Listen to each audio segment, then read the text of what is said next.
Ladies and gentlemen, welcome once again to the Monday Night War Stories. And, well, we are in that nice little lull period between pay-per-views for both WCW and WWF.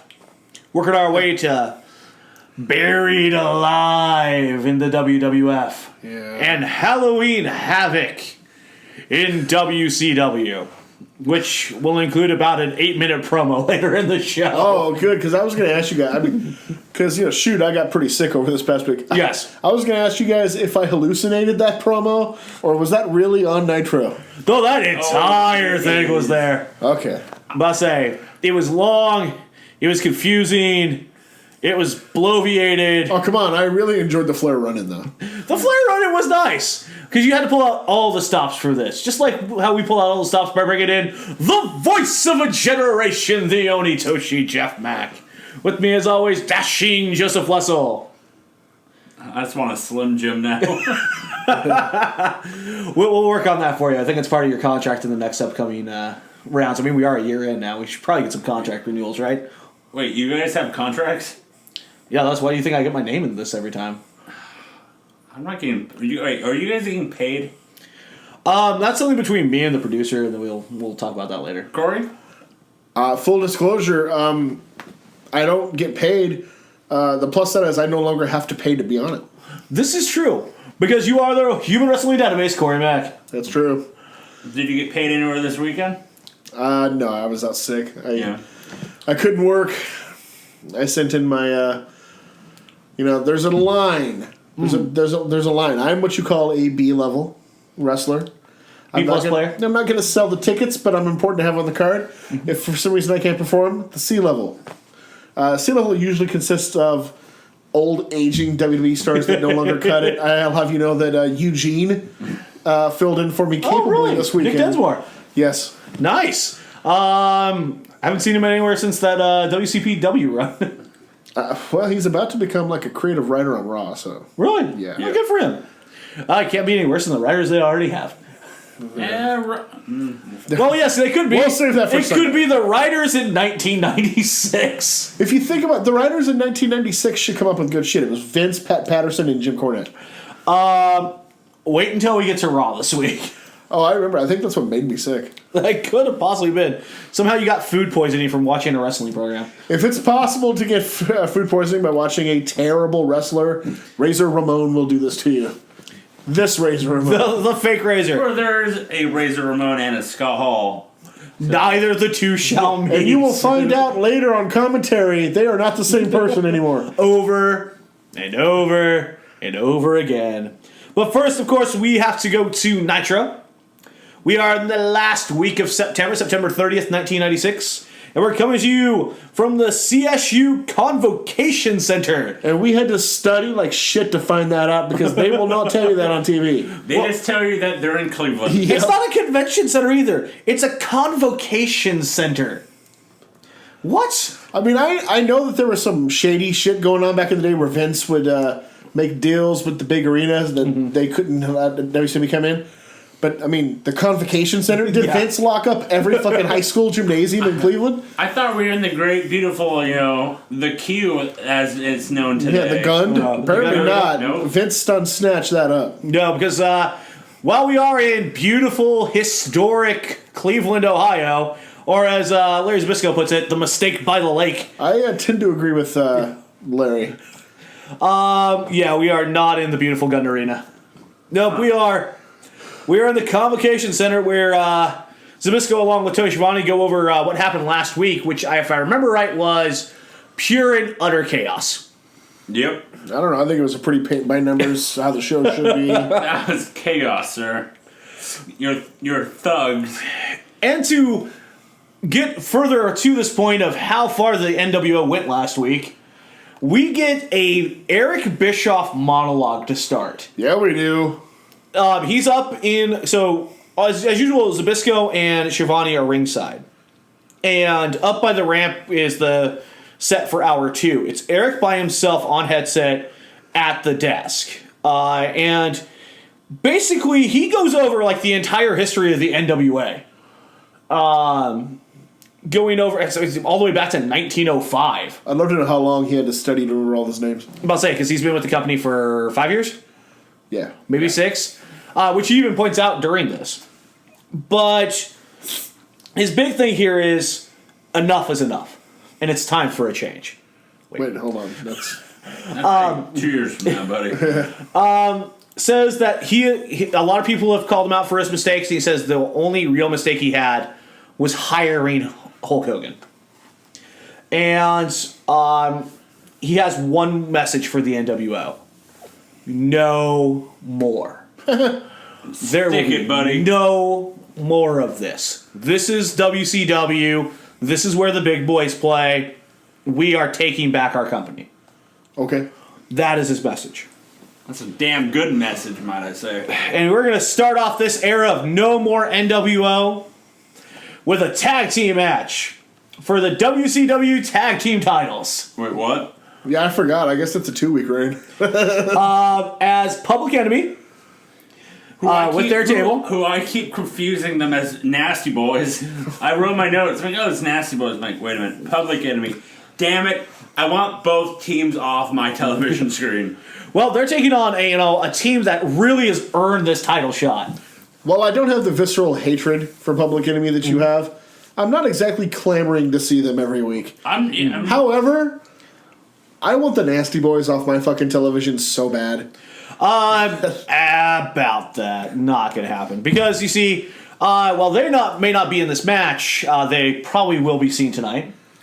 But no, instead, the team that has earned this tag team title shot is the team of Juventud Guerrera and El Technico. All right. Who the fuck is El Technico? Well, I'll tell you what. Here's a little known secret. I'll expose the business a little for you folks. Yes. If you ever behind the curtain. If you ever see a luchador covered head to toe in cloth, they're not Mexican. Is that so? Just telling you. Was it like the Golden Terror in the South? Yes. This was no luchador. This was Billy Kidman. What? I don't know why he just couldn't be, Billy Kidman. He had been on television a bit. As Billy Kidman. Yeah. I believe against Juventud Guerrera. Yeah. So. Shit. Also, can we go back to the fact of random tag teams everywhere? Getting title shots, too. When did Public Enemy get the Public Enemy?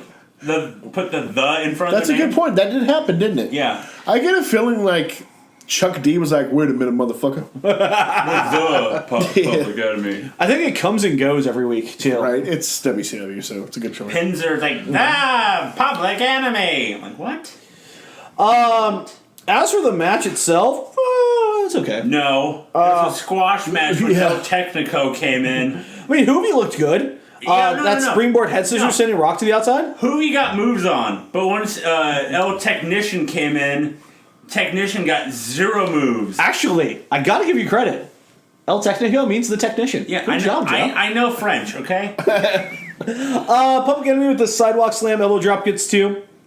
Then hit the assisted springboard senton onto Technico for the 1-2-3. Your winners and still the tag team champions, the Public Enemy. Who then, as heels as fuck, take El Technico to the outside, put him on the table. Right. So fucking Rock can hit a freaking slingshot senton and put him through the table. So they take out the Technician, and then they go celebrate in the crowd, which I feel like the crowd doesn't... They just want to touch the belt. Yeah.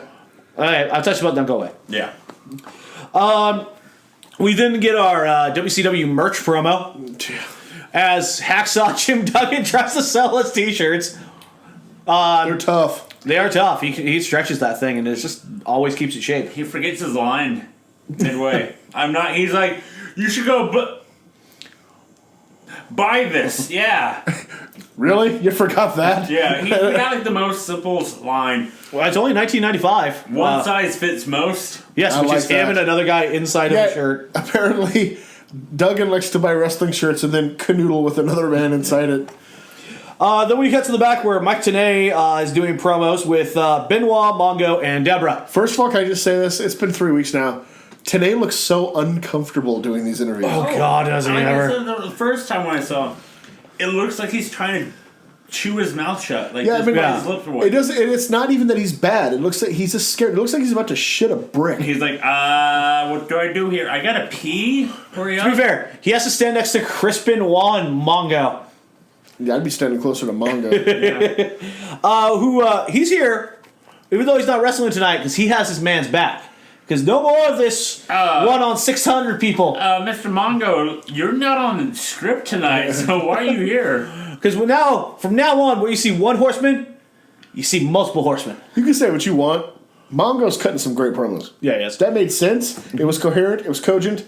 It was everything you want to hear from someone. It was great. And then Deborah stepped up. I hate you both. Yeah, she said things I couldn't understand.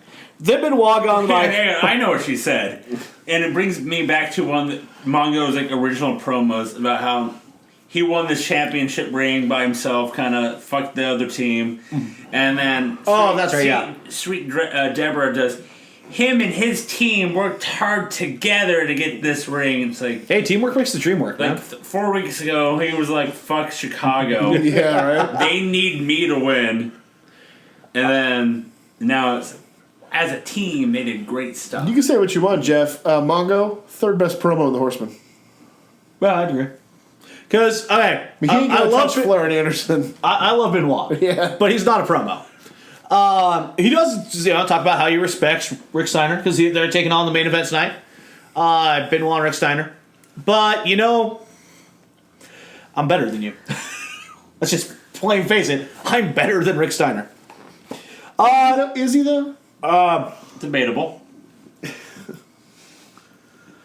What? I think it's debatable. Rick Steiner was legit badass. Oh, Rick Steiner's definitive badass. But if we're talking about in-ring talent, no. Okay, all right, then better person outside the ring? Rick Steiner.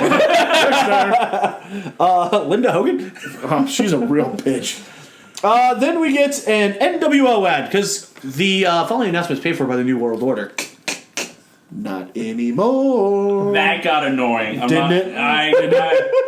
It was like, I was like, oh, okay, cool. It's just going to be one of those. They didn't have to keep doing that. Buy the t-shirt promo or something, but I think, not anymore. I'm like, what was that? Like, then it happened again, and then again, and again. I'm like, fuck you. And these promos were a hot mess all fucking night long. They weren't promos. They were just a live look-in at the Marriott. Live look-in.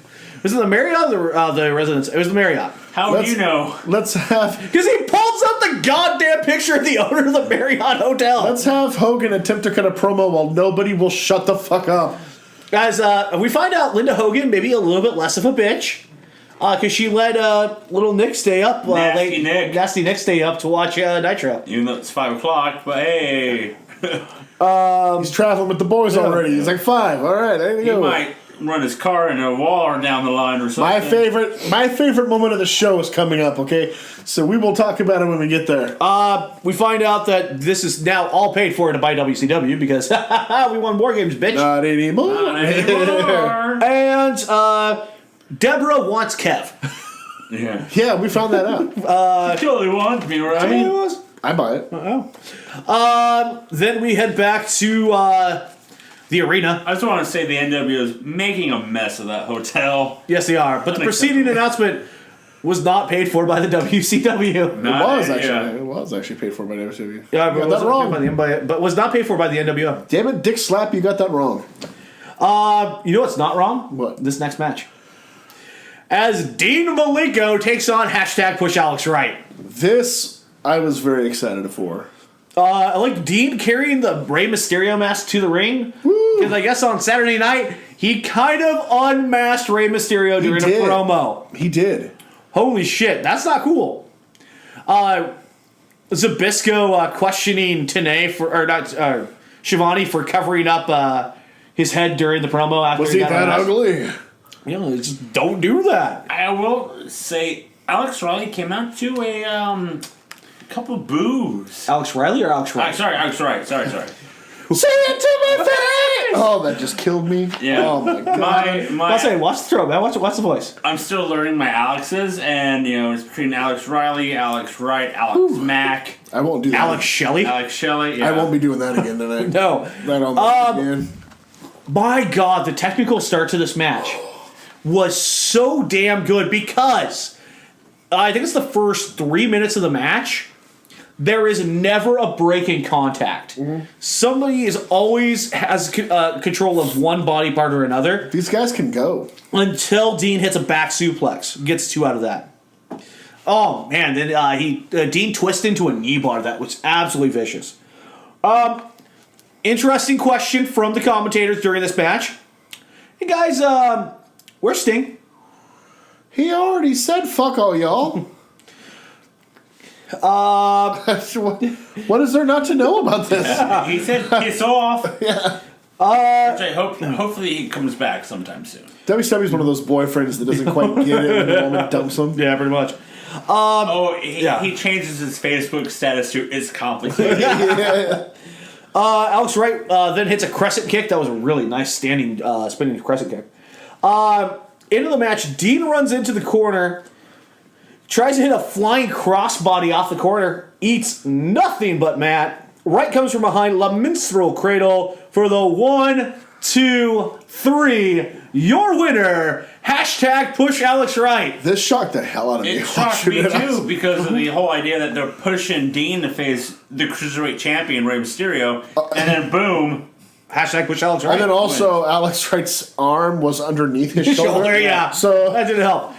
But my favorite thing, because Shivani's like, he shocked the world! He shocked the world! Sabisco afterwards, it shocked me! And I'm smarter than the world! yeah, that was awesome. Oh, goddamn. Oh, by the way, that was also the Pet Boys Power Pin of the Week. Completely forgot how awesome Larry is on commentary, by the way. We get a review at this point of Saturday night. And I guess there was Liz coming out when Macho was just beating the shit out of somebody. Don't just gloss over that, okay? I'm a huge Macho Man supporter of his, anybody. But you and Monsignor over there love to lay into the NWO for blatant disregard of rules. Would you like to explain what the fuck was Savage doing on Saturday night? He was working on the elbow drop. Yeah, he was getting the elbow Practicing drop, and elbow. the ref was like, "You can't do that." So he threw the ref out of the ring. Yeah. Then Nick Patrick came down. And he punched Nick Patrick. For doing his job. Which he deserved. Well, he wasn't part of that match. He was sticking He Yeah. knocked down a ref. It was a run-in by Nick Patrick. So Macho... A run-in by Nick Okay, host, defend that. A run-in by Nick Patrick. Okay. Macho's life thought he was being threatened. Did he put his hands on Macho? Yes. Then Macho had the right to defend himself. That's what I'm talking about. I am flabbergasted and appalled by That being said, should Macho have thrown the other ref out of the ring? No. Yes. Who was he taking on Saturday night? I don't remember. Okay, remember. Should he have dropped 4 elbows on him? I'm going to say Big Bubba. Oh, it was Big Bubba. Yeah, It was Big Bubba. All right. Should he have dropped 4 elbows onto Big Bubba? Probably not. Might give him a heart attack. Also, I mean, what the fuck's Liz doing out there? Just watching and being concerned? Blatant well, she wants he hasn't sent the alimony check this week or month. I mean, she looks a little more worried about that, more about his, like, well-being. Yeah, because if he's a schizo who goes off the deep end, guess who quits writing checks? Joe? What? What? That's where I get my checks from. What? I still don't get paid. So anyways, we then go to a promo as Mike Tenay waits on the entrance ramp for the Macho Man Randy Savage. And waits. And waits. Have we got the time? Time for a promo, Macho. Macho. Where you at, Macho? Yeah, he no-shows. What the fuck? Where's Macho? I'm a Macho Man fan, but he's acting a little kooky. I know where he's at. He's on set for this Halloween Havoc promo. Whew. Holy shit, this thing takes 8 years. This thing was directed by Akira Toriyama. Holy shit. Fuck. About the promo or what just happened in Mid-South? I mean, I know the 80s were a different time, but goddamn. By the way, andale. if you have the network, in the command center right now, we have Mid-South from the, what's this, 85? 485? Woo! Woo! They look like extras from El Guape's gang in Three Amigos. They look like the guy on the coffee. Juan Valdez? Yeah. Would you say I have a plethora of tag teams? I don't think he ever carried bandoliers You don't know and that. bullets. You don't know that. But anyways, so Slim Jims is having a contest. Ooh. And if you win, you can get tickets to Vegas for Halloween Havoc. And you get to bring 4 of your friends. Yeah. Like, 3 of your friends. And Flair found 3 of his. Yeah, Flair came in. Oh, you can also win a monster truck. And by a monster truck, I mean a base level Dodge Ram 1500. oh yeah. Also, Macho has to explain every single joke in the ad. Yep. Get it? Get it? I'm wearing a wolf mask. Maybe I need to shave. It's funny because I'm wearing a wolf mask. It's funny because I hate Ric Flair. Get to the point, Macho. It was like going 10 years forward, and like Macho Man was the star of The Office. Yes. Oh, and also to commemorate this, the Slim Jim NASCAR is gonna have a special Halloween Havoc paint job this weekend. That's what she said. What the fuck is going on with WCW and NASCAR this time of year? Holy shit, it's everywhere. A lot of stuff going on, huh? I mean, we had the NWO car last week. WCW's had their own car for a year. Slim Jim's is now getting into the play with the Halloween Havoc car. I'm fucking confused. The only thing that makes this okay is Ric Flair showing up out of nowhere with 2 women. Ric Flair runs in. I'm surprised he didn't blade. What up, Macho? How can I win this little contest? It's not a little contest. It's a big sweepstakes, okay? How do I win the big sweepstakes, you son of a bitch? I hate you. Get out of here. Remember when they were feuding? Like 2 weeks ago? Yeah, that's gone. Okay, time for our next match. Oh, wait, first we have to know that Matt Gaffari, remember that silver medalist Greco-Roman wrestler? He's still eating. I guess he's now a groupie for WCW. Who's still eating? Yes. Our next match is Eddie Guerrero taking on Jim Powers with Teddy Long as his manager. Young up-and-comer. Yes, he is. And your ref for this match, Nick Patrick, in a gigantic neck brace. After that cowardly attack by the Macho Man. Shit. This is a okay-ish match. Eddie with that slingshot senton gets 2. Powers with a nice overhead release suplex. That got 2. Then there's these guys marching through the arena with NWO signs and trying to start a conga line. That was a little weird. They're getting in fans' way to watch the show. I don't know if they're trying to start a conga line, although that would be kind of cool. And holy shit, there is a huge NWO champ. Yes. Yeah. I take it back. I think Cleveland is a fine city. I do like the fact that Larry critiques Jim Powers' moves because he's not doing them right, or just it's so slow or something. Larry's like, what the fuck is he doing? He's like wrestling in slow motion, Tony. I mean, Eddie hits that nice side salto. Powers hits a superplex, but can only get 2 on it because he doesn't clasp the hands on the pin. He's really pinning the pins, man. Yeah. Fucking Larry. You can just tell, like, later on in the night, Zabisco's goes like, Jim, you, to the ring now. We're going to go over this, goddammit. We're going to lock this up, guys. Let's do this. Eventually, Eddie gets behind Powers, runs him into the corner, rolls out into what I assume was supposed to be a rolling chaos theory, but he kind of stops before getting to the German because he has to reposition himself because Powers is a bit big, and he has to like get him up out of the roll to get to the German. Do you want to explain to those at home why Jim Powers is quote unquote a bit big? So the man's okay. He is a bit taller than Eddie. Okay, and I'll give you that. He's also roided as fuck. That's what I was waiting for. So Joe, Yo, on a scale of WWE Chris Benoit to Big Papa Pump in his prime, how roided is Jim Powers? I want to give it a 6. By a 6, that would be a Narcissist Marcus in the Bagwell. Okay, that's a good Marcus one. Bagwell. That's comparative. Okay. That's comparative. I thought we were going to go full Lex in the World Bodybuilding Federation. No. But okay, so Maybe a Joe Gomez. there you go. Flaggy man tits.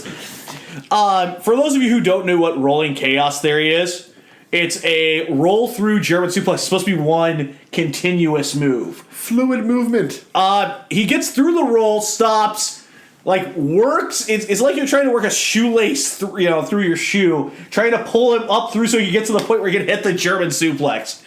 But he hits the bridging German suplex. 1, 2, and then everybody stands up. The bell rings. Chaos ensues. Music starts. Someone's music starts. We don't know whose. And Nick Patrick goes over and said, "Nope, and he wins." Yep. Wait, was there a 3? There was. There was. But, Was everybody's shoulders were down on the mat, right? yeah. You can tell that, right? It was a horrible bridge. It's a horrible bridge, but he got up. I didn't see it. It looked like it was both men's shoulders were down to me. Basically, it was confusing.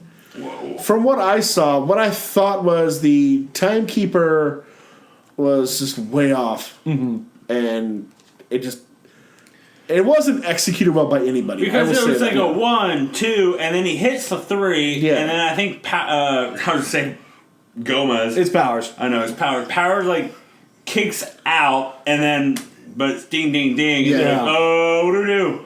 Fucking Eddie. Anyways. Eddie wins. It's on the card. Gentlemen, NWO time. We're back to the Marriott.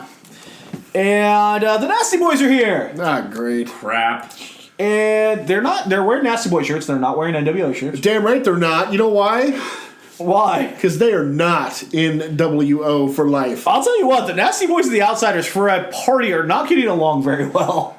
Well, because, it's the Nasty Boys. But, everybody's just here to party, have a good time.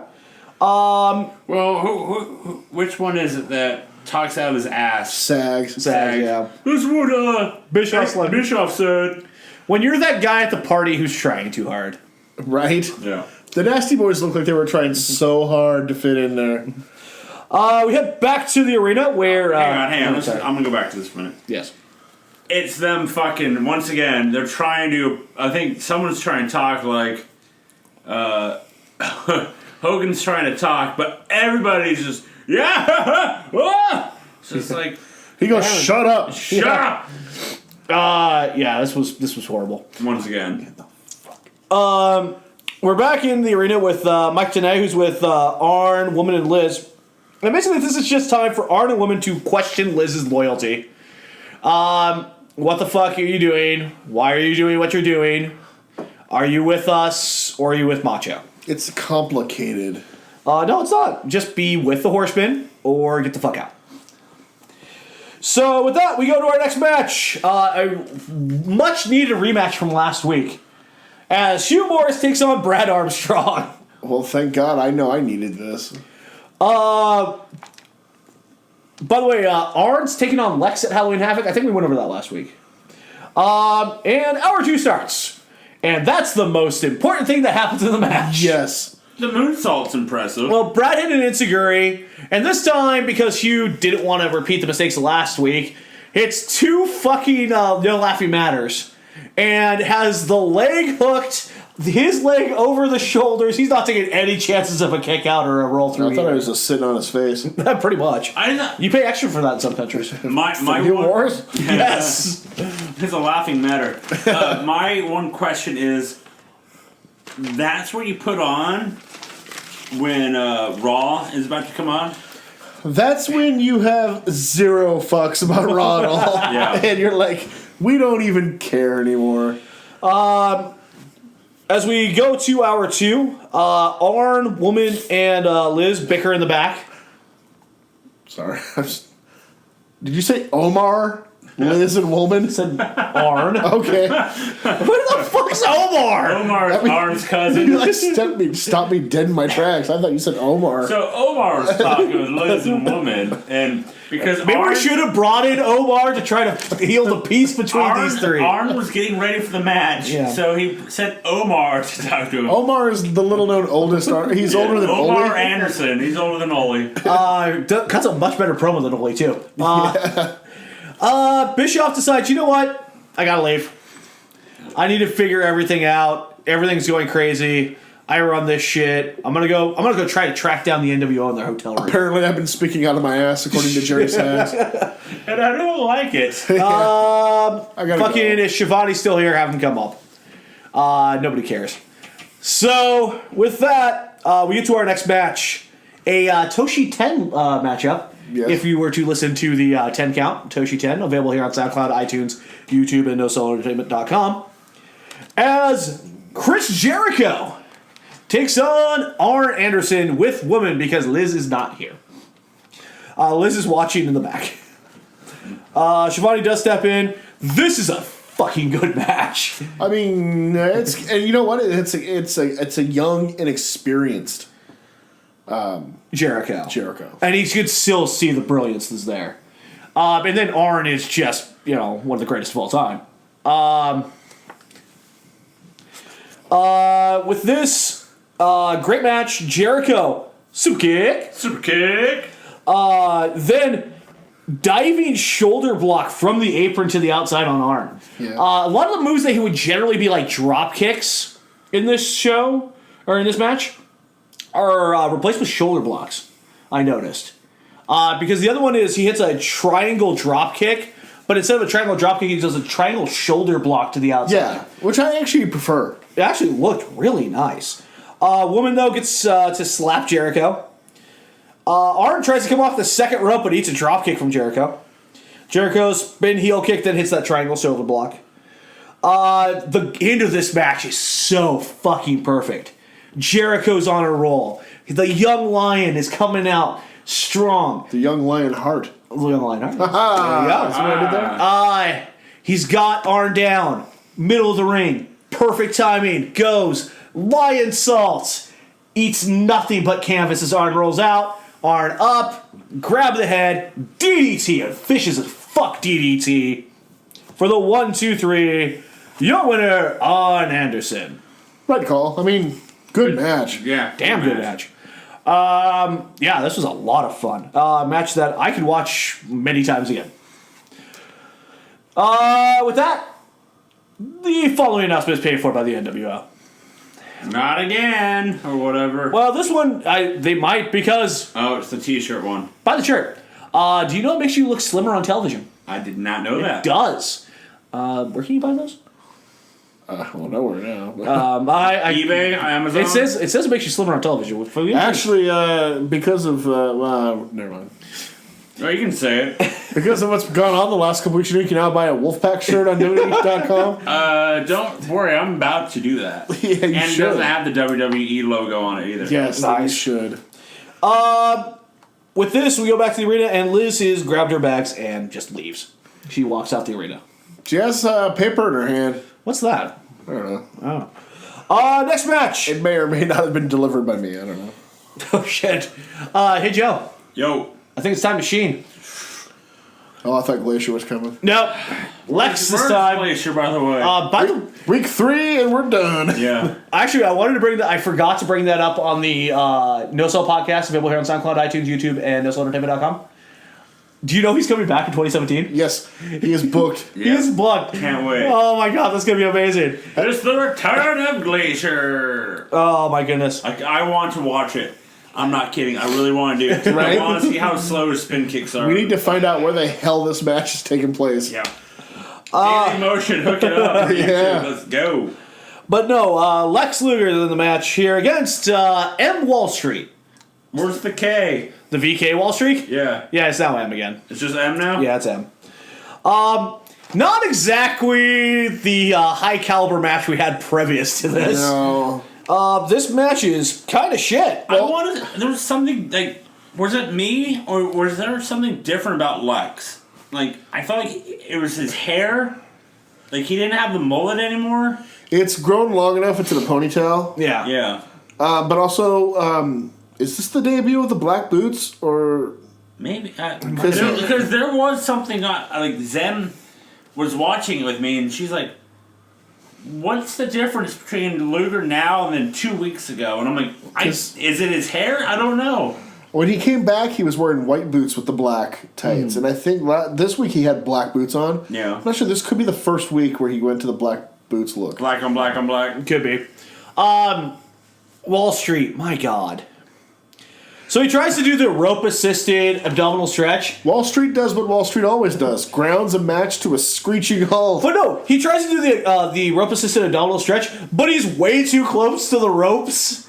And it's like, I got an alligator arm this thing to, god-awful match. It was pretty bad. I'm not Lex wins with the rack. Well, during this match, I was kind of paying more attention to the commentary. Because of the fact that it's just like, how does the NWO know, like, okay, we're at full strength this week, let's not show up.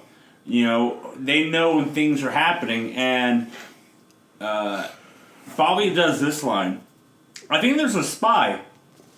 I didn't catch that. I think there's a mole. No, he definitely called it. He calls it out like there's someone who's telling them, telling the NWO everything that we're doing, that they can plan their situation, plan it out for them to attack us at the right moment. It's working. A spy. It's working. It is. It's working to a T. With this, we go back to our commentary team. One more. There's a new TV champ. Regal. Yeah. That happened. What the fuck did that happen? We talked about this August. In August? We talked about it. Beat Luger on Saturday night. Yeah. We talked about it here on the show, didn't we? We brought it up Yeah. real quick. Okay, well, it's new to me again because it's been a month and a half. Because remember, And I haven't seen Regal or the belt, Yeah, so how would that's I know? because we talked about it, because I remember the episode before it happened, I talked about how two guys were going to go to see on Saturday night, and I congratulated him the next week. Yeah, well, like I said, I haven't seen Regal for a month, and I haven't seen the title for like 3, so how would I know? I don't know if the That fucking Luger just quit. I mean, didn't even bring it. I mean, it's like, Yeah, he didn't. whatever. So we go to commentary now, and they're going to make a peace offering to Sting. And this is the point I'm like, if they play Tell Me a Fucking Lie. Tell me a lie. No. You almost got me. I know. But no, instead, what they're going to do this week for the Saturday night sprint car race is paint the WCW NASCAR with a Sting face paint logo on Well, it. hell, that'll fix everything. So they bring it out, and as I said, I'm watching this with Zen. She's like, where's Sting's face? It's on the hood, I guess. It's all in the eyes. It's all in the eyes. Kind of a shitty peace offering. Scares kinda the was. crap out of Heenan because the guy starts roaring the engine. And revs that thing up. I was like, what the hell? And it's time for our next match. Tag team action as the Faces of Fear. With Jimmy Hart take on the Rock and Roll Express. Yeah, why not just have two of the all-time great tag teams in a match? I mean, I'll be No honest. problem with this. I enjoyed this. It was a good match. I mean, Rock and Roll Express going into the WWE Hall of Fame in 2017. Much deserved. Much deserved. A much ballyhooed tag team. I will say, I don't think Faces of Fear get enough credit for how good of a tag team they were. I love Faces of Fear. You know what I love most, though? When Barbarian's in the ring and he hits a high-impact move, and it's usually a power bomb. Yes. And then he does his orgasmic voodoo dance. This is kind of amazing. I love that. By the way, at Halloween Havoc, Oh, I knew you'd like this. Faces of Fear versus Benoit and Mongo. Huh? Come on, doesn't that sound good? Woo! Now, here's the thing. I misheard it at first. Yeah. I thought they said it was going to be Rock and Roll Express versus Mongo and Benoit. I'm like, okay. That's fine, I too. have no problem. And it's like, wait, no, it's Faces of Fear. Okay, this actually is going to be amazing. Does Omar have a match at Halloween Havoc yet? Not that I know of. I'm working on something between him and Disco. Okay, sweet. Maybe bring Prince IK involved, we're not sure. Where's even? He could have been better than El Technician. I love that my sickness has invented Omar Anderson, which is maybe my favorite Anderson now. And by the way, I envision him as a pudgy African American bald head. Yeah, exactly. With a beard. Yeah, it's like Shaska Watley. But that being said, he does a complete 360 before hitting the spine buster. Yeah, there you go. He does a springboard DDT for the win. I have no problem with this whatsoever. I now want Omar Anderson to be a thing. Bring him back! Or make him. He can be Carl's dad. Carl Anderson. Shit. The introductory segment of this match, where it's Morton and Ming, and Morton's working the sleeper on Ming. I love that segment. It tells a great story. Tells him don't fuck with Ming. Yeah. I also love the point where chaos ensues and both members of Rock and Roll Express try to pin Barbarian. Yeah, he just fucking powers out of it. Just launches them both into the I like air. Heenan trying to educate Morton that Ming is in fact not a ride. Get off him, he's not a ride. Oh, God. Morton goes for a sunset flip on Barbarian, so Barbarian grabs onto the ropes. So the ref kicks the Barbarian's hand off the rope, so he grabs onto the ref, and the ref freaking European uppercuts the arm, so he goes over to the pin for 2. I love that spot. Oh, my goodness. This is a fucking entertaining match. And I do love the fact that the heels are blatantly not tagging in, and there's like points where I'm like, who's the legal man right now? You gonna tell Ming he didn't tag? Yeah, sorry, Mr. Ming. He pile drives Morton. That gets 2. Then Barbarian power bomb and voodoo dance with Morton. Orgasmic voodoo dance. That gets 2. Does Gibson get in this match at all? Barely. Barely. Well, here's the thing. That power bomb was not pretty. No. No. Whew, that was bad. The backbreaker was fucking vicious. That gets 2. Then Ming comes in. Camel clutch. Morton then hits a crossbody on Ming. That gets 2. And then the Faces of Fear hit a double diving headbutt. That gets 2. But you know what happens. It's a Rock and Roll Express match. Gibson with the hot tag. Yep. There it is. Insecurity to Barbarian. The stereo drop kick to Ming. It's kind of, you know what's going to happen. But then Hart gets on the apron. Gibson goes over, grabs Jimmy Hart. He's about to pound him. Barbarian just kicks him in the back of the fucking head, knocking him out completely. Yep. Covers. 1, 2, 3. Your winner, the Faces of Fear. That's a fucking great match. I really liked that match. The Faces of Fear continue just to beat the shit out of Gibson post-match. So here comes Public Enemy at the run-in. This confused me. I'm not wooing. I'm just confused. They announced they're wrestling the Horsemen at the pay-per-view. Why the fuck are the Public Enemy making the save? And yeah. And isn't the Public Enemy facing the Outsiders at Halloween Havoc? Right now, that is the tentative match scheduled for the pay-per-view. For the titles. For Why the titles. are they getting in? To set up this, they fail hard at the run-in save. Enough that I'm not wooing. Grunge gets double-teamed. This is fucking beautiful. He has the injured knee. Barbarian pulls down the knee brace to expose the taped knee. He holds the leg. Jimmy Hart's holding the arms, and Ming just fucking dives right onto the leg. I was afraid Ming might actually destroy the knee. He did. He just wanted to take it home with him. Yeah, I take your knee. He did that twice too. It was fucking Your knee vicious. belonged to me. I don't feel good about Public Enemy's chances about holding on to these titles. No. Fuck. How the fuck did a tag team from ECW not master the art of a run-in? I guess. Well, here's the thing. What are you? You're Public Enemy, right? What's your thing? You bring plunder to the ring. They forgot the table. That's what happened. Fucking tables, 2x4s, chairs, blow up sharks. Anything would have helped here. But no, you just get your ass kicked. By the way, back to the NWO. Hey, somebody else has joined the party now. It's Kyle Petty, the NASCAR driver. This is my favorite part of the whole week. Is it? Coming up, yes. Okay. So enough of that. No! What did I miss?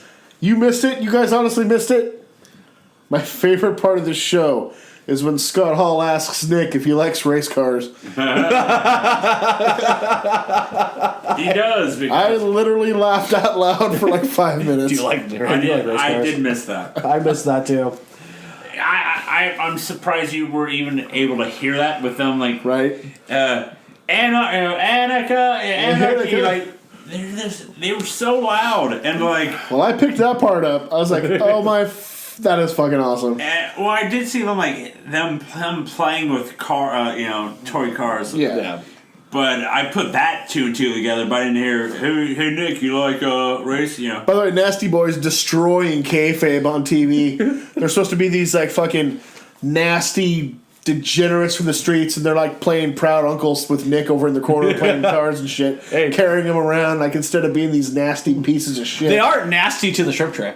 Yeah. Yeah. Like these, like I think this was the last one, second to last NWO one, right? Second to last, yeah. And next to last. Like each one, it's just them yelling over each other, being loud. Hogan's trying to cut a promo on one of them, too loud. Hey, shut up! And it just I think this one was like, all right, hey Six, go get the food. Like Six walks right in front of camera. Yeah. Hey, it's real. We didn't get a Halloween Havoc promo because Not that one again. No, it's just their straight one this time to buy the pay-per-view. Woo. And then we get our main event as Chris Benoit with Mongo and Deborah take on Rick Steiner. This just turns into a slugfest early. They're just throwing bows. Well, come on, look who you got in the ring here. And then Rick with the released German suplex. You can argue with Joe over who's the better athlete, but you won't find too many guys in WCW that will not mind going hard with Benoit. This is Rick true. Steiner is one of them. Oh no, I got mad respect for both of these guys. Rick really controls this match. That pick power slam, I fucking love that move. That is so one of my awesome, favorites. As much as you mark out for the step through belly to belly, for me it's the pick power slam. Oh, I love the move too. Then Deborah, she gets up, she's talking to Nick Patrick. Rick's going for that super belly to belly from the top, but in comes Mongo with the Halliburton. Hits Rick right in the back. He and Benoit fall off the corner. Benoit falling right on top of Rick. Nick Patrick is down, counts the 1, 2, 3. Your winner, Chris Benoit. I like this match, but as they were going down the entrance, I'm like, Matt Halliburton is going to get involved one way or another, and then it happened. I'm like, yeah. I like how you guys you bust balls when the NWO interferes. The Horsemen do it, and there's nothing. Hey, you mess with one horseman. I love the announcers blaming Nick Patrick for this. Like, oh, you couldn't hear that? Like, it's fine every other time. It was a loud thump. It was. Yeah, but I mean, so are 90% of the moves that happen in wrestling matches. I mean, right? You hit the mat, it makes a thump. You ever heard a knife edge shot from Chris Benoit? It sounds like a pretty heavy thump. I'm just saying this man's being persecuted. His wife did. Ooh. Oh. Whoa. Oh, shit. Well. Put that in your notes, buddy. By the way, that's it for the show. Nothing else to talk about from... no, that's not true. Wait, what? We have to go watch a terrible, heinous act be committed. Oh, that's right. The NWO has another promo. This is like that scene in Robin Hood Men in Tights. Wait, he has another shot. He has another shot. They have another promo. Because they just never run out of promos. And we come back to the Marriott's, and there's somebody new in the room. Lyle Petty? No, this would be Miss Elizabeth. See, the papers that she were delivered, it's a contract. It's a very lucrative contract. It's a very smart contract. Is that a 3-picture deal? It's a 3-picture deal, and it's security. You go from that relic of the past, the Four Horsemen, that will never die, and you become part of the New World Order, a visionary group for the future. All the perks that come with it. I mean, Hogan's promising a little bit more than I think he can pull off here. His dick? Well, depends. Are we talking Terry Bollea or Hulk Hogan? Because he's promising Kevin Costner, Brad Pitt. Or look at the Giant. Yeah, he's like, I've already got 2 movies under my belt. He did have a movie with Arnold Schwarzenegger. And he couldn't act. This I is mean, true. look at it. I mean, So my one question is, how did Miss Elizabeth get to the hotel?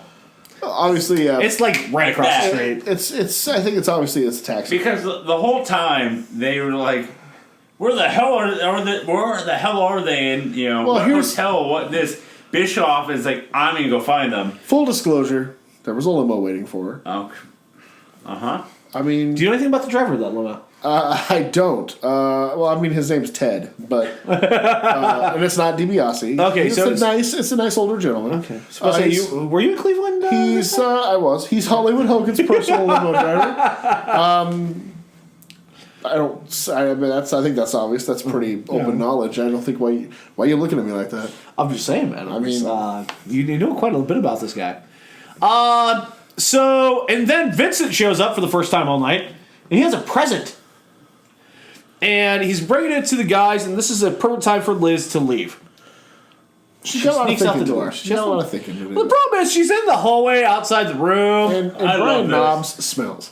I love this. and Not what he does, but I love. Macho shows up at the hotel. Yeah. And like is lambasting Liz because she Not okay again! I can't believe. Oh my god. Not again! I can't believe it. What are you doing? the papers there. He sees the contract. He puts two and two together. How many times is this woman going to do this to him? I thought he was gonna punch her. I thought so too. They It entered was just in time. very, very uncomfortable actually watching that. It was awkward because in my notes I have.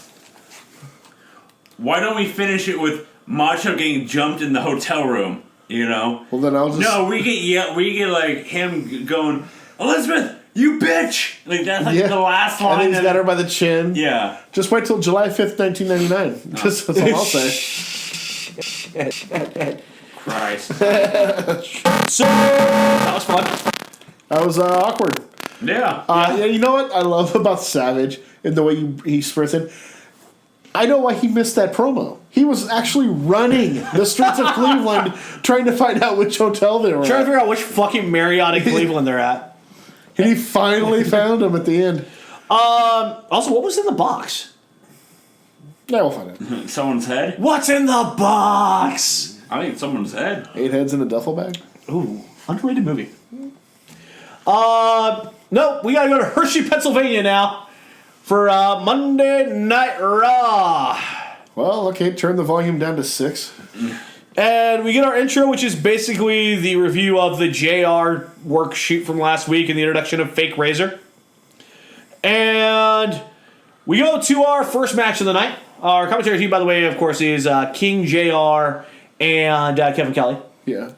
And our first match, Stone Cold Steve Austin takes on Jake the Snake Roberts. From like 88, Jake? What happened to his He top? lo- he lost his shirt. Thank you. He lost his Jake's shirt. fucking belly, man. It's Ugh. not pretty. Holy shit. It wasn't good. Also, the question. Okay, so King, of course, was making all his drunk jokes about Jake. There's not really much to this match. And everybody's like, okay, so JR, you brought in this new Razor Ramon, but what the fuck are we supposed to call him? I mean, He's Razor Ramon. but no, he's not Razor Ramon because that's not Scott Hall. By God, that's what it says on his contract. What's it matter? He's a young athlete. We need young athletes. Didn't Monsoon see it? The contract go Never went through his Never tape. went through. I mean, We'll talk about that later. yeah, a lot. Yeah. JR then says he talked to Brett this weekend. And Strike 2, JR. Strike 2. Alright, Brett is very angry about Austin's comments. is he? Yeah, he's I very just want to say, angry. when I think of Brett now, I think of his promo from like 2 weeks ago, Oh, you mean responding back to the one that's cut together over and over yeah. again? I'm watching all the old wrestling right now, and he's cutting good promos to the Owen. I'm not going to be there. Cut it. Okay, good. Good. All right, move on. Yeah. You're totally phoning it in. It looks like one of those like pre-segment things you see on daytime television. Yeah. When somebody's about to come on Maury to find out if they're the father or not. And it's got all the like fade cuts and stuff like that. At shoot work, I watched Murray. 0 for 12, by the way. Yeah. Oh yeah. At shoot work, I watched Murray for like a month and a half straight on my lunch because we didn't have cable. So every for no. And so every day for a month straight, I found out who was daddy and who wasn't. But you see those promos they do beforehand, right? Yeah. And it's like cut. I know what I did, and he's the baby daddy because he put his penis inside me, and I know it's him. Omar I love Henderson, that. you're not the father. Omar Henderson. He was so happy he DDT'd Maury. By the way, this week on Livewire, an entire hour with Vince McMahon. Also, we're getting another match for Buried Alive.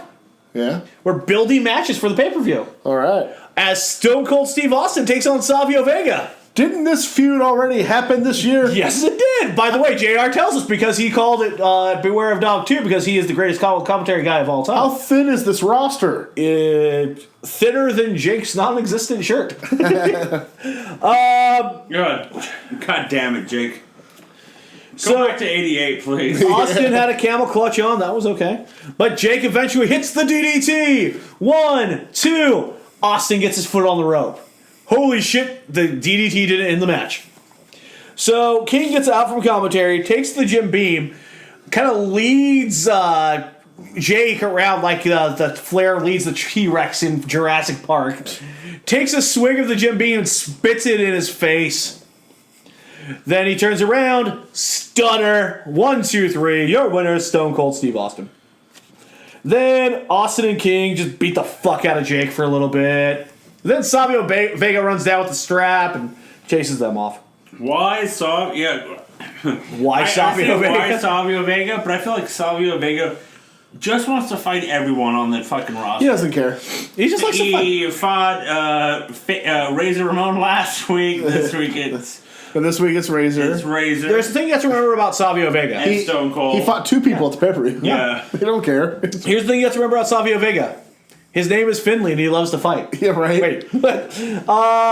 We then cut to a promo with Mankind and Paul Bearer in the cemetery where Mankind tries to dig a grave by hand. Somebody needs to tell Mankind there's a much easier way to do this. Well, Paul's like, wait, you know you don't have to do this, right? We're doing it at an arena, and Undertaker's bringing the grave. But I had cringed. I knew the line was coming. But if I build it, he will come. Oh, fucking A.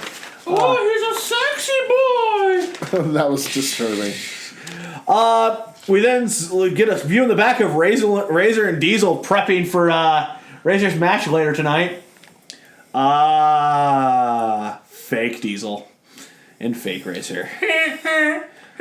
You Deserved on this one. Yeah. Oh, wait. Is he allowed on television? Who? It's Hunter Hearst Helmsley. I know, right? He just marches out to the ring. I was so hoping at this point he was just gonna do a work shoot on Vince. Maybe his punishment is over because Razor and Diesel are back. And he calls out Mr. Perfect because stop stealing my women. And he joins commentary for our next match. Didn't it sound like Hunter lost his accent? He definitely did. A little bit. Because he's pissed. And our next match is tag team action. As the Godwins with Hillbilly Jim take on the Grimms. Who? The Bruise Brothers, Jacob and Eli Blue, Skull and 8-Ball, the Disciples of Apocalypse, Ron and Don, the Harris Brothers, Creative Control. The racists? Yes. I mean, like, yes, they are. They are. all of those things. Yes. This is repackaged number 75. Literally, there's nothing to talk about with this match other than Perfect accepts the challenge. So in a couple of weeks, because he's going to let Triple H get in shape for the match, obviously, because he's perfect. It's going to be Mr. Perfect versus Triple H. I don't know how you say there's nothing to this match. I kind of like people who punch Nazis in the face, and Henry Godwin seemed to make that his personal mission in this match. It was a lot of punching. Phineas eventually goes crazy enough that he almost takes out the ref. And then hits the wrong arm slop drop. That was an ugly ass slop drop. If you watch closely, the Harris brother slop drops himself when he grabs Phineas's arm and falls down with it. That's the 1, 2, 3. You're winner of the Godwins. The only highlight for me in this match, it was the bickering on commentary, because it's Perfect and H yelling at each other, and they need to get into shape. One thing I loved, and I think you're about to say this. Perfect, who hasn't wrestled regularly since '93, telling Triple H he'll give him a couple weeks to get in ring shape. That's just so to good. face Mr. Perfect. Then they're still bickering, and Lawler looks like, because JR's like, yeah, you need to get in shape, and Lawler's like, look at you need to get in shape. Look, and then like Triple H under breath like, yeah, JR's in shape to getting fired. It's pretty freaking awesome stuff. Oh crap! That's right. We had to get back to this, didn't we? Jeff Jarrett exposed. Bum, bum, bum. Did Vince care so little that by week 2, Doc had taken over exposing him? Yep. Vince is like, fuck it, I don't care. We will now learn the identity of the man who really sung that song. As if there was any doubt. Yeah, it's Jesse James. Am I the only one who noticed in July of '95 that Jeff Jarrett's singing voice sounded exactly like the roadie's talking voice? I guess. Home, And it's time. my baby. Yep. It's a good song, man. Good. Although now I can't hear it without Bruce Pritchard singing. Yeah, me too. Did you see the Groundhog's Day? So when you gotta listen to something to wrestle with Bruce Pritchard, Which is an amazing podcast. he sings that damn song. That's amazing. So someone on Groundhog's Day made from the Bill Murray movie. It's him waking up, and it's the song going on and up. Then he breaks the radio. It goes off again. It's that same fucking song. That's amazing. Time for our next match. Do we have to? As Fake Razor takes on Savio Vega. We need to come up with actual ways to reference this. I can't in good conscience call him Razor Ramon. Or on its tight Phaser? it says Okay, JR. Joe R. Yeah. Good old Joe R over there. Where's your cowboy hat? It's in the other room. So I'll bring it up. Wait a minute, how did you answer that instead of him? What's going on here, huh? about it? Oh. don't tell him about the tag team. Whoa. So Gorilla joins commentary for this one because we needed him here for this. It didn't just start this year on SmackDown, folks. So Savio rushes the ring and just starts beating the shit out of. But I was so digging Razor's expert mannerisms. What's the guy's name again? Rick Bogner. Yeah, he starts beating the shit out of Bogner. I'm going to call him what I called him in high school, Joe Ramone. Joe Ramone. There you go. And they're going to just really want to make this clear. The new Razor and Diesel are not Hall and Nash. In no way. In any way, shape, or form, that for the next, 8 minutes, we're going to have JR and Gorilla go back and forth about how this is not Hall and Nash. They go back and forth for 8 minutes. It makes Jerry the King Lawler go face. Yeah. He tries to play Jim, the goddamn... This is not the place. Yeah, Jim. Dude, just this is Focus your on the office match, later, man. Jim. Oh. What Yeah, the fuck? like legit face turn for Jerry the King Lawler in the 8 minute span. So, Joe, Yo. as the preeminent Razor Ramon fan of this group, This is Joe Ramone. This ain't Razor Ramone. please tell us how this Razor did in portraying the character of Razor Ramon. Oh, let's just get right to it. Shitty. Me and Joe marvel over Scott Hall's punches. Yes. How One of did the these They are punches amazing. look? Yeah, I basically what I wanted to Probably get to. my favorite punches in all wrestling is Razor Ramon's. Yep. The snapping and- hits on those things are so fucking good. Joe Ramone here, it's like girly punches. Like, it was not good. He doesn't do it as well as Razor. No. Not Shit, one no. bit. How about this fallaway slam? his Fattaway Slam. So I want to point this out right now. There are 2 follow-away slams done in matches on Raw tonight. This is the worst, and the other man doesn't fall. This, I mean, damn. They couldn't have spent like a couple more weeks looking for a suitable guy who could pass for Scott Hall. I thought this was their guy. This is the future. This is their guy, but maybe have him lose 20 pounds. Maybe. And watch Scarface a couple more times. Vega hit a nice crossbody. That got 2. But, and Doc tries to go in the back and talk to Diesel, but somehow loses track of the 7-foot man. Diesel went in the door and I can't find him. Well, I mean, this Diesel's got powers. Yeah, magic powers. Savio hits the spin heel kick. Then hits the spin heel kick again. He's gonna win! Except for then Diesel shows up and low bridges Vega, which leads to the disqualification. This Diesel looks familiar. Well... Yeah, tell us about fake Diesel. Diesel. Well, and it's not that he first of all, he didn't come out of nowhere. He came through Hellfire and Brimstone. Okay? He came from the dentist's office. Yeah. But did he come from Christmas? As like I told you in high school, we called him Joe Ramone and Big Daddy Dentist. That's what these That's two were. amazing. So, I mean, that's probably what I'll go back to now. It's because it's Lloyd Jacobs.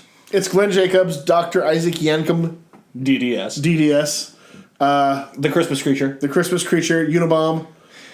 And one that we'll talk about here in a couple years. Yeah. It's gonna be. Oh, never mind.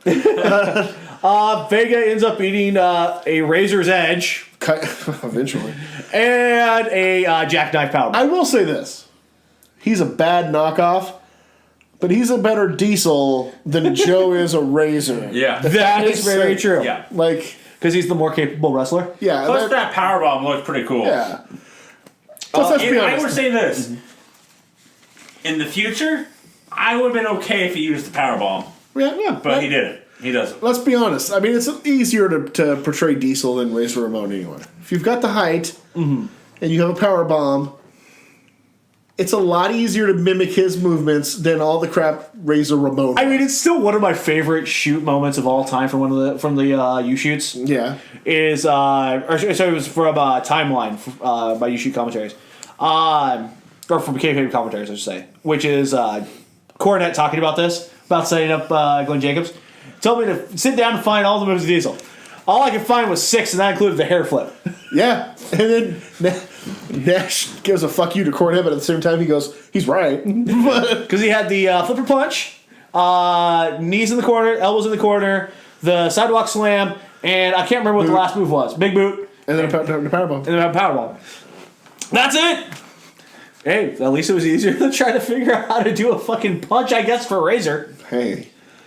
So anyways, we then get our Taker promo, because we have to give equal and fair time to Mankind and Taker. And I take it that Matt Hardy is a Taker mark. Yes. Because he said, Paul, I knew you'd come. I love that. Like, oh, Christ. Oh, that's brilliant. And with that, we go to our main events. Are you trying to tell me that The Undertaker had broken brilliance? Yeah. Yes. Holy shit. Mind blown. Before we get to our main event, we have to get a replay of last week's Intercontinental title match. Because at Buried Alive, it's going to be the rematch between Farouk, no longer with Sonny, versus Mark That Barrow. was quick. An amicable parting of the ways, which means he laid pipe one last time until everybody lost. Hit the Sean big trick. couldn't share anymore. So our main event, Vader and Jim Cornette versus the team of Shawn fucking Michaels and Jose Lothario. Before we get to the match, also, next week on Raw, it's Sid versus Goldust. That's an interesting match. Yeah. I mean, Joe, Yeah, well, Sid and Goldust? it's an interesting seems match. Interesting, just, it's not gold dust, it's, lard dust. Also, you know Shawn Michaels? I love him. God knows I love him. But I have him better. It's not lard dust. This is morphing into gold dusty. A little bit, if you will. If you will. If you will. The other thing is HBK getting political. Did a rock the vote thing in Macy's in New York City this weekend. And he banged the chick from MTV. Also, make sure you watch Superstars on Sunday because JR does commentary. and this is where every other commentator goes to learn how to call the holds. Jesus Christ. So basically, 2017 Josh Matthews playing 1996 Jim Ross. Oh, without the talent. Have you seen the tweet today? Not today. So, we're going to go off topic for a second. Not like it's something new to us. We'll bring it up on the No Sell on Sunday. Which is available on SoundCloud, YouTube, iTunes, and NoSellEntertainment.com. So, it's like Our Shoot Podcast or something. That's what it's called. Like their podcast. Did like a little tweet to him about like, you shoot, blah, you suck at this, something. And he responds with like, Our Shoot, really? How about you go shoot yourselves? Yeah. Holy fuck! That's not cool. That's not cool at all. And people are calling him out on it. TNA is very unhappy with him. Yeah. Or Impact. Anthem. You mean the Birds? Yes, the Birds, the Owls, whatever the fuck, the Eagles, whatever the fuck they are. They're not happy. Fire his ass. He doesn't bring anything to the table. Including capable commentary. Especially capable commentary. But he is the best in the world, accordingly. No, he's... Did you see EC3's tweet, though? No. Yes. That was funny. He's like, I'll stand behind that. It's hard to call some of the crap we put on TV. This is very true. So, should we talk about this match? Yeah. I mean... So, here's the thing. When it's Vader and Shawn, it's damn good. I have a good... this match is a mixed tag match. It is. It is two wrestlers and two women, managers. They only fight each other. Yeah, never to the shoe paths cross. Vader with the deadlift fall away slam on HBK. Just picks him up like a sack of potatoes and throws him over his head. He never falls, actually. He just fucking tosses him behind him. But I told Jeff this, that I would honestly make Vader versus Shawn my match of the night if it was just those two. Yeah, right? Not when it's Jose Lothario and James E. Cornette. HBK counters the powerbomb with a Frankensteiner. And then it just goes to shit when Jose and Jim get in. But luckily they tag in everybody, the other two eventually, because all we needed was a couple punches. Vader and Shawn tag back in. We get the flying forearms from Shawn. The elbow drop. Goes for Sweet Shit Music. Misses and eats a stiff-ass lariat. By the way, the PlayStation Slam of the Week was Sid murdering the New Rockers. On Superstars. Yes. Absolutely murders both of them. Then back in. Vader. Powerbomb. Pulls over Shawn. Vader bomb. 1, 2, 3. Vader just pinned the champ clean. Yep. Again. Your winner is Vader and James C. It makes sense with where they were planning on going. Yeah. Vader goes for another Vader bomb, but in comes Sid. Oh, it's time. It's time for Vader. Wait, Sid comes out? Sid comes in. Why? No. Which then leads to Goldust coming in. But then Shawn gets up, and it's just a Donnybrook in the show. Yep. And that was it. So, another week in the books. The end of September. 2 days after my birthday that year. Yep. And so, let's see. How old are you then, 96? I just turned What, 9? 9. Just turned 9. Got some straight Power Ranger stuff. Nice. So with that being said, well, you probably get some sweet Power Ranger stuff in 2017 with the new movie coming out. I'm going to, yeah. Better show. I mean, again, let's face it, it's Nitro. But I will say this. I did enjoy Raw more this week than I have in quite a while. I'm about to say, for a non-live show, because generally the live shows are okay. It's just everything after that's usually just shit. I mean, granted, Raw's been really bad the last couple months, so that's not saying much, but I did enjoy it better than when we were getting into this month, you talked about how this month was the absolute nadir.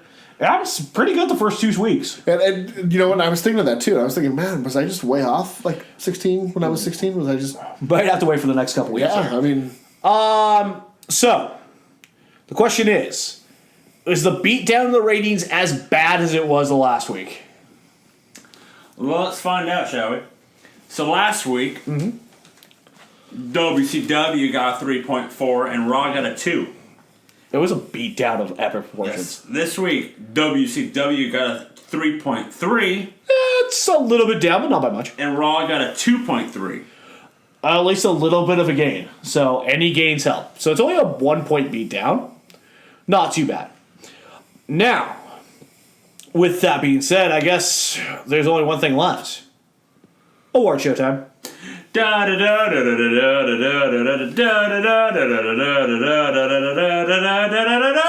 Hey, Nick, you like race cars? Not anymore. Yeah.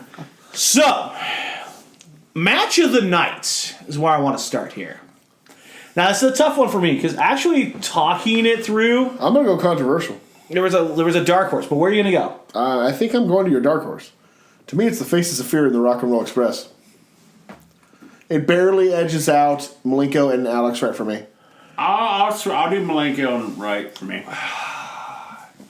Just a surprise ending. I was because again, the entire day I've been kind of going back and forth on whether I was going to go with Arn and Jericho or Dean and Alex Wright. So was I, but then your stellar call of it reminded me of everything I loved about that tag match. I've talked myself into it. Absolutely, Yeah. It's got to be the tag match. Faces of Fear and Rock and Roll Express. Absolutely great match. By the time you were done talking, I was like, shit, that's my match of the night. Okay, so that was fun. Worst match of the night. Whew, okay, well. I know what mine is, Yeah. and I'm gonna go ahead and get mine now. It's Lex versus M Wall Street. That match was just shit. Yeah. Pure and unadulterated shit. There was a couple you could have done on Nitro. was Public Enemy and I was considering Hugh Morris and Brad Armstrong. yeah. It was a consideration, but I like the end. Yeah. No, I'll do the Public Enemy versus the Technician and Hoovy because the fact that once El Technician came in, it was a squash match. Okay. I'm gonna go I'm gonna go dark horse here too. Like I was all ready to go Luger and Wall Street until again your call of something. The Godwins and the Grimm Twins. That was not good. That's my That is pretty shitty. I don't blame you at all for that one because that ending was the drizzling shits. So, MVP of the night. You've got a lot of good contenders here. This is a tough rough. one. This is a tough one. There's a lot of people that you could possibly do here. I don't want to do. Don't want to do that one. I got it. Okay. For me, it's an I'm completely unconventional this go around. Oh, I got mine. Mongo. I thought Interesting. I got mine. Interesting call. Hunter Hearst Helmsley. He got to be on TV. That's not bad. And meant something. I think I'm going to go a little controversial here. My MVP of the night, Jim Ross. I mean, He is just going off pillar and post. And to be perfectly honest, nothing he says is wrong. he's not the incorrect. Greatest. He's not the greatest commentator of all time. But It's true. Josh Matthews. yeah, right. Go shoot yourself. Here's the thing. It was between two commentators for me this week. Because I almost went Bischoff. Bischoff was really good too, I really liked that opening promo. and also the one where he said he's leaving. Yeah. That really worked. really You know what? I think we just talked myself out of it. I think we'll go Bischoff. That's a good call. I think that's a good call. I think that is the better. Those two promos really killed it. And also, he is making Nitro fucking fun as hell. He is. I can't go against him. Moa Dim of the Night. Now this. This has a lot of possibilities. I know who mine is. I got mine. I'm gonna start with you, Joe. I think it's Corey's. It's Joe Ramone. Oh, fucking fake. Fake. It was, but because you picked it, I'll go a different place. I got a backup. Okay. But yeah, in a landslide, it's Joe Ramone. Yeah. But since Public Enemy, The. the Public Enemy. the Public Enemy, between their less than stellar title defense and their completely botched run-in, not a good night. Both very good. I'm gonna go with the third one. I'm gonna go with the Nasty Boys. Because anytime they were on a promo with the NWO, it was garbage. That is true. And they ruined their image by acting like actual good uncles to fucking Nick. Yeah, right. Come They on, were, man. they were the best parental units in Nick's life. Easily. Ooh, that's a little fire there. You're not wrong. Not wrong, it's the bad part. Okay. So that leaves us with one final question. And I go to you, as always, Mr. Lessel. When I ask this question, what the fuck? Just thinking about it while you guys talked, I got my what the fuck. My what the fuck goes to WCW and those NWO promos. Like, there was no way you guys could have set it up better, because I understand that they go live and they went straight to them, because they do reference some of the matches as it's going on. But the whole time Hogan's trying to say something, Nash is yelling, Hall's yelling, Nasty Boys are talking out of their ass, literally. Well, the one is, the other guy has his face so full. Food. I kind of felt bad for Nick being there. Yeah. When you feel bad for the young dude hanging around with a whole bunch of his idols. Yeah, it was just like 4 segments of chaos, plus the following, 6 screaming in order into a fucking... Hey, I'm getting food. What do you want? Shut up! I'm trying to get food. Well, yeah, I'm on food. Giant, I want a big steak. Yeah, and then Where's the case of Dawn? Yeah. Dawn Perignon. Yeah, it's just like that. You got just people keep talking over each other. While, Wait, what are you talking about? Yeah, so I was like, did you hear something? It was not great. yeah, it wasn't great. Yeah, but yeah, it was just like 6 of those promos, and They just never nothing end. got through. I think Hogan tried to cut a promo, but I forgot what. Oh, wait, Hogan's trying to cut that fucking promo with Liz. And You couldn't hear a damn thing, because Giant's like, I got my contract, and I got 2 pictures already under my belt. and we're still trying to pass out the Dom, and here comes Vincent with the present. And it's like, holy shit. Yeah, it wasn't good. Corey. What the fuck? It's been 20 years. A little over 20 years. Yep. And I've regressed a lot of things in wrestling. I mean, I ingest a lot of wrestling. You do. You really do. And I try to forget some of the stuff that's not so great. Mm-hmm. And it's not that I forgot it, Yeah. but I successfully planted it way back in my brain. And wow, Joe Ramone is maybe the worst fucking thing I have ever seen from a company that has given me Bastion Booger and the Gobbledygooker. And Mantar. And Mae Young giving birth to a fucking hand. This is very true. And Katie Vick. Ooh, what was that magician? That only lasted one match. What? He had a white mask face. Phantasma. Phantasma, thank you. Max Moon. Max Moon? Max Moon. I mean, we the can go cat? Or there was like a cat? Like Battle Cat. Battle Battle Cat. Cat? Yeah. Harry Beaver Cleavage. This is true. And as JR was kindly to point Undertaker. out that it happened under when he was not there, he had a bunch of fucking clowns. You're proud about the doinks? Yeah. Undertaker. I love... Get away from the show. So I love how Gorilla tries to toe the company line. Jim's like, bullshit, you're an old school wrestling man like me. I know for a fact you hated Doink the Clown. Don't try to say you didn't. Oh, that's fucking brilliant. But yeah, holy shit, that was bad. Joe Ramone sucks. Joe Ramone sucks, but next week we get a promo with the real Double J, Jesse James. And I'm going to spoil this for you. Vince is he can't let things go. So Jesse James, he spells his name JESSE JAMMES. That's Double J, Jesse James. Oh, God damn it. it. Working hollow. So that leaves me with Be with my baby tonight. my what the fuck of the night. And I'm going to go a little obscure for this one because I actually like both shows. I was pretty happy with what I watched for the most part. Yeah. But one of the things that caught my attention, and I made mention of this earlier, but this is a lot of fun for me.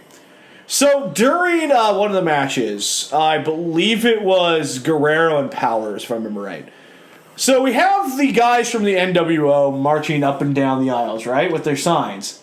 And they're stopping, they're not even stopping the line, but they're calling out to everybody who's wearing an NWO shirt. Follow us. We're trying to create a giant conga line of NWO. They are only able to get 2 ladies to join. Hey, it's a wrestling show, and they were able to get 2 ladies. Victory.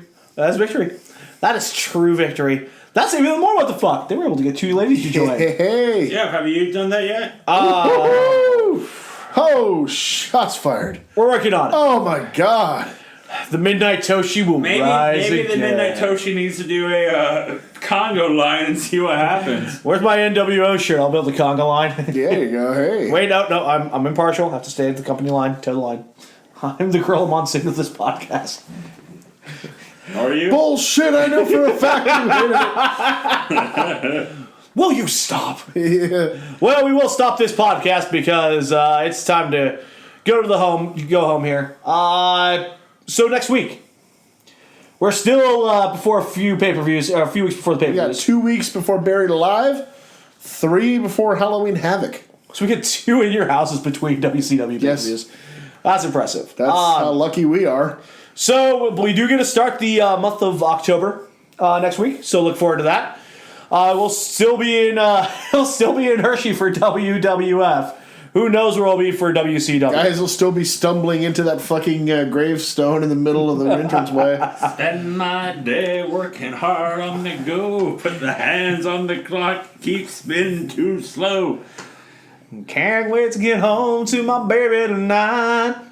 But you can look forward to finding this and all the rest of our podcasts on YouTube, on gotta get that- SoundCloud, on iTunes. You gotta get that Pritchard lilt. Tonight. YouTube, SoundCloud, iTunes, and NoCellEntertainment.com. You can also follow us on Twitter at NoCellEnt, Snapchat, NoCell Podcast, Instagram at NoCellEnt, Facebook.com/NoCellEntertainment. Contact us at NoCellEntertainment.com is the email address. You can find all this on our contact page at NoCellEntertainment.com. You can also follow us individually on the Twitters. Joe? At the Dasheen. Corey? That kayfabe guy. And you can, of course, follow me on Twitter at the MacGHEMAACK, where I think Jericho is still bleeding from that match in Smoky Mountain. That was pretty Brutal. Things you can watch on the network. And with that being said, for producer Zen, for Dashing Joseph Lessel, for the Human Wrestling Database Corey Mack, for the people of Cleveland, I am the Onitoshi Jeff Mack. Not anymore.